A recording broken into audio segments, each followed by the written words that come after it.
Hello, I'm Assembly Minority Leader Peter Barca with this week's Democratic Address. It's no secret that I strongly disagree with Governor Walker and the Republicans on massive cuts to public education, terminating 50 years of worker rights in their failure to focus on job creation. But there is one value that should transcend all the partisanship and division that plagues Wisconsin: clean, open, honest government that welcomes citizen participation.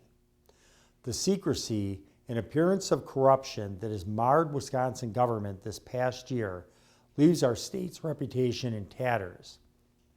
And the abuses of power that took place during this secretive, dishonest approach to governing impact every other issue we face. This year began with the governor who stated he was dropping the bomb of effectively killing collective bargaining for public workers. He expected a rush vote without debate or scrutiny in less than 1 week. And he refused to sit down, look his employees in the eye, and to discuss it.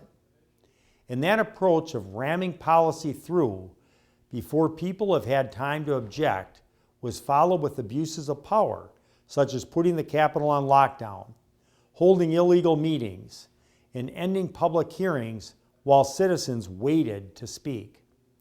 That was merely the beginning, consolidating rulemaking power at the top, replacing public employees with political cronies, proposing no-bid contracts, and pressuring the nonpartisan election board were just a few of the acts that followed. In this past month alone has brought us this news. First, top advisors to the governor have been granted immunity in an ongoing criminal probe involving state and federal authorities. Second, citizens prohibited from exercising their First Amendment rights to gather at state buildings, including the Capitol. Third, Governor Walker holding a press conference to take credit for lifting a cap on family care without ever mentioning the federal government mandated he do so. Fourth, the governor hiding his business schedule from citizens who pay a salary, even saying they do not have a right to know when he travels around the country to raise campaign cash. Fifth, revelations that a Supreme Court justice accepted the gift of free counsel from attorneys that regularly appear in his court and hiding that fact from the public. And finally, a scathing court ruling on redistricting that forces Republicans to share information they sought to cover up and sanctions them for their desperate attempt to hide the true nature of exactly what transpired in the redistricting process. What a month. And there were similar examples every month last year. I have always taken pride in Wisconsin values of honest debate and clean, open, and accessible government.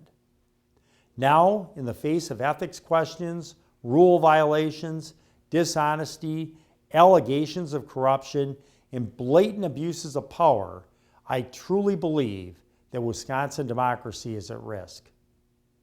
No wonder people around the state are upset and fighting back. And it's not caused by extreme policies alone.